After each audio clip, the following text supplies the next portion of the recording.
bonsoir. La semaine prochaine se tiendra à Paris, porte de Versailles, le congrès des HLM.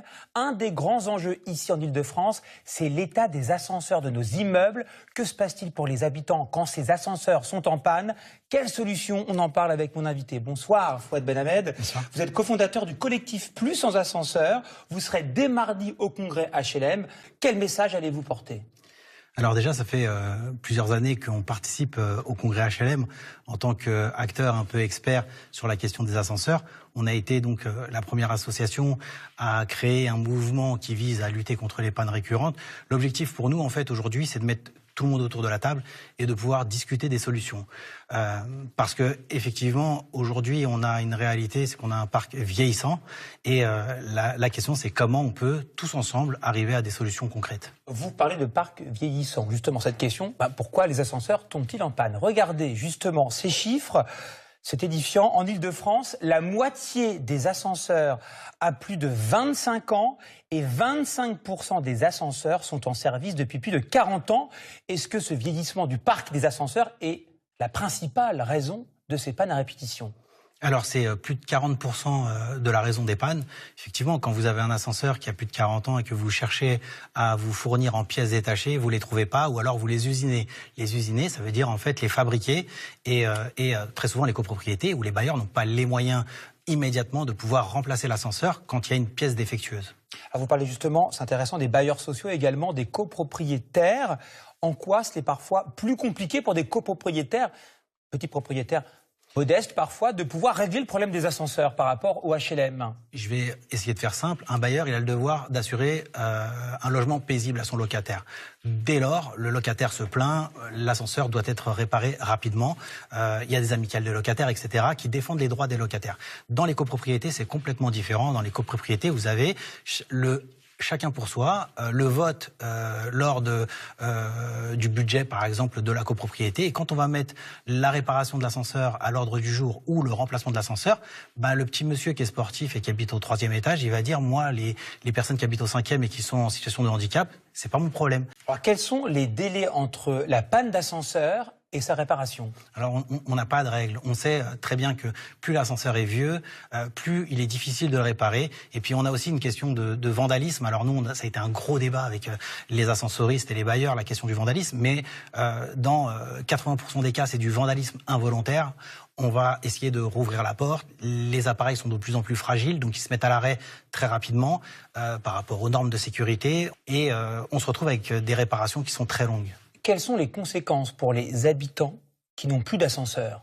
Alors, nous, on a toujours dit que l'ascenseur, c'est une forme de relégation sociale quand il n'est pas réparé, parce qu'on ne se rend pas compte, mais une personne, par exemple, qui est en situation de perte d'autonomie, on a une population très vieillissante, donc, ou une personne en situation de handicap, c'est quoi? C'est simplement ne pas pouvoir aller au travail, ne pas pouvoir aller à l'école, ne pas pouvoir aller voter, ne pas pouvoir en fait faire ses soins si on a des dialyses à faire. Et ce qu'il ne faut pas oublier, en fait, c'est que dans les droits fondamentaux, on a le droit d'aller et venir. Et quand on ne peut pas sortir de chez soi, en fait, ce droit est bafoué. Alors, en quoi, justement, les ascenseurs en panne sont-ils le symbole de l'inégalité sociale? Écoutez, moi, je vais vous répondre parce qu'à l'époque, j'avais lu un livre sur l'ascenseur est en panne, on prend l'escalier. Et ça m'avait marqué parce que j'ai dit, OK, on prend l'escalier quand on peut le prendre. Et quand on ne peut pas, qu'est-ce qu'on fait? Donc, nous, on a dit l'ascenseur est en panne, on va le réparer. On disait dans des délais complètement fous. Parfois, ce sont quoi les situations les plus critiques que vous avez rencontrées? Alors, 4 ans. 4 ans d'attente. Une femme malvoyante n'a pas pu, sortait, mais difficilement, pendant 4 ans sans ascenseur. 4 ans, c'est considérable. Donc, évidemment, on s'intéresse aux solutions maintenant. Est-ce que vous avez des élus, des maires qui sont à vos côtés pour trouver des solutions? Alors écoutez, on a eu déjà la présidente du conseil régional qui a mis un plan ascenseur il y a quelques années. Pour les copropriétés, pour les copropriétés. 2 millions d'euros par an pour pouvoir justement rénover les ascenseurs. Exactement. Où en sommes-nous? Alors, ça n'a pas été suffisamment abouti. Donc, en fait, on est encore dans la phase d'analyse des résultats. Après, on a le département de Seine-Saint-Denis, donc avec son président Stéphane Troussel, qui a engagé aussi une réflexion sur les conséquences de la rupture de mobilité verticale. C'est la première fois qu'un vœu a été voté au conseil départemental avec l'ensemble des élus. Et on a 5 villes de Seine-Saint-Denis qui veulent travailler avec nous et la Fédération des ascenseurs à un plan efficace et à une expérimentation. On a Bondy, Sevran, l'île Saint-Denis, Saint-Ouen et Gagny.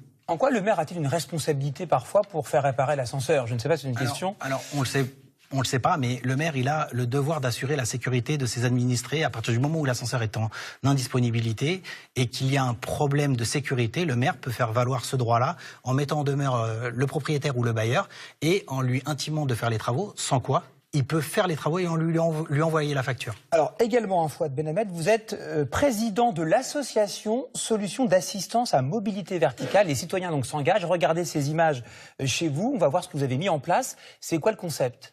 Alors, c'est une entreprise à impact. Donc, on a créé en fait cette entreprise à impact à la suite d'une expérimentation avec Emmaüs Habitat, qui en fait nous a demandé en fait de tester des solutions supplétives en cas d'indisponibilité d'ascenseur.